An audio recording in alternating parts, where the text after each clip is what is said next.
Back in Calgary, where the Okotoks Oilers win 5-1 over the Calgary Canucks. We're joined in the booth by Oilers assistant coach Reed Natowich. And Reed, this team has been short-staffed for quite some time. You again had to have 4 affiliates in the lineup tonight, your third game in 4 days. And yet, is it fair to say, especially considering the personnel you had available to you, effort-wise, that was one of the team's best of the year?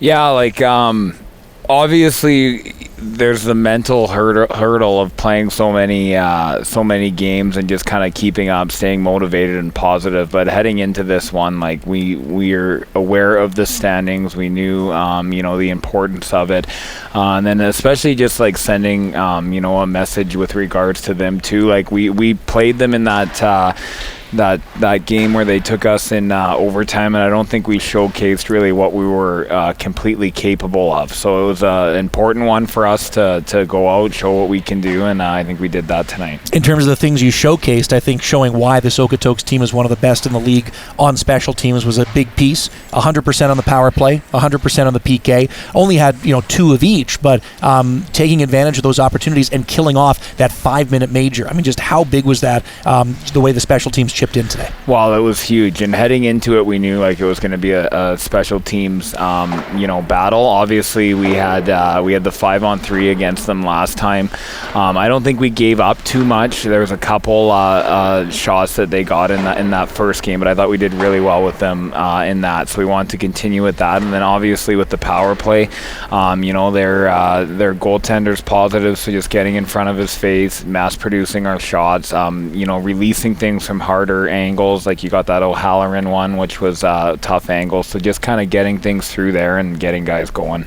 So Owen McNeil, for example, has now played 19 games with this team. He might only have 1 goal and wants more, but he has now 14 assists. He'll have 15 soon enough, I'm sure.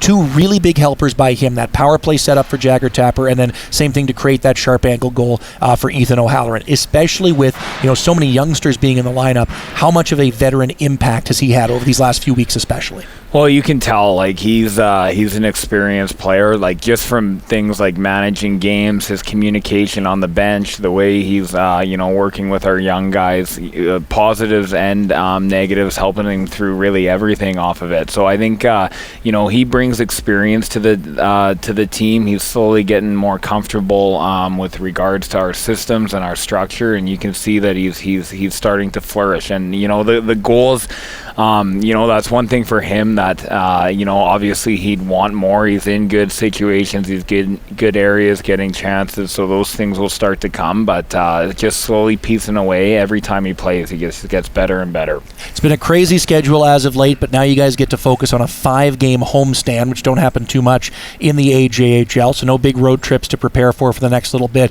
But it doesn't get easy this weekend. You've got Olds coming in, who's played you tight in 2 games so far this year. Sherwood Park is one of the best teams in the AJHL. We don't know if Jagger Tapper will be available. Depends on what the league thinks of that hit that drew the major penalty, and goodness knows you haven't gotten much good luck in terms of guys coming back from injury over these last few days. So kind of a long question with maybe a simple answer. What do you do over these next few days to put yourselves in the best position for these weekend games? Simple answer completely. We need to rest, recuperate, and try and get as many bodies back in the lineup as possible. The guys who are playing and are grinding and greasing it out for us, they need to manage their nicks and bruises and stuff like that too, and we just need to make sure that we're come Friday we're ready to go. All right, appreciate the time as always, Reed. Congrats on the big win. Thanks, King.